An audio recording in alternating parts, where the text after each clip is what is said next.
Julie Julie Julie Julie. டேய், அது எங்கே போய் பக்கத்து வீட்டில் குளிச்சுங்க, அதை பிடிச்சி கட்டி போடாத. 2 போட்டு அதை பிடிச்சி கட்டி போடுறா. அங்கே போய் குளிச்சுங்க. அது என்னம்மா ஜூலி, அங்க தொட்டு இங்க தொட்டு கடைசியில் எங்க தளபதி பத்தி வீடியோ போடுற அளவுக்கு பெரிய ஆளுட்டே நீ. என்ன நீ வந்து ஜல்லிக்கட்டுல கொஞ்சம் டைலாக்கா நல்லா பேசினதுக்காக உன்னை வந்து பிக் பாஸ்ல விட்டாங்க. பிக் பாஸ்ல போய் பேரே கத்துக்கினேன் ஆச்சா. பிக் பாஸ்ல உன்னை கழுவி ஊத்துனாங்க. அதுக்கப்புறம் எப்படியே அடிச்சு புடிச்சு கிச்சு ஒரு நல்ல பேர் எடுத்துன்னு ஒரு லெவல்ல ஒரு ப்ரோக்ராம் பண்ணி வந்தேன். ஆனா இப்போ வந்து விஜய் நம்ம தளபதி பத்தி பேசி நீ வந்து போர்ட்ரேட் ஆகலான்னு பார்த்த. ஏன்னா டிஎம் கிட்டே போட்டோ எடுத்துட்டு, ஸ்டாலின் சார்ட்ட போட்டோ எடுத்துட்டு, துணை முதல்கிட்ட போட்டோ எடுத்துட்டா நீ பெரிய ஆளா? என் தளபதி பேசுறதுக்கு பெரிய ஆளா?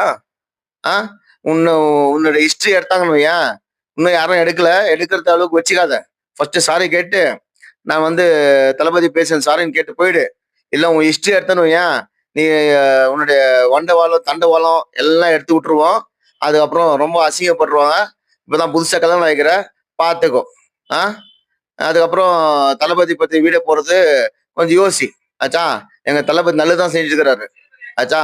அதனால தயவு சேர்ந்து இந்த வேலையெல்லாம் பண்ணாத. உன் வேலையை பார்த்து நீ சும்மா இருந்தேன்னு வையன், உனக்கு நல்ல அட்வைஸ். சாரி போட்டேன்னு வையன், உன் வீடியோஸ் நாங்களே சப்போர்ட் பண்ணி உன் யூடியூப் சேனல் நல்ல ஒரு வியூஸ் வர மாதிரி நாங்களே பண்ணிடுவோம். இல்லையா உனக்கு கல்வி ஊத்துறது எனக்கு ஒரு வேலையே கிடையாது ஆச்சா.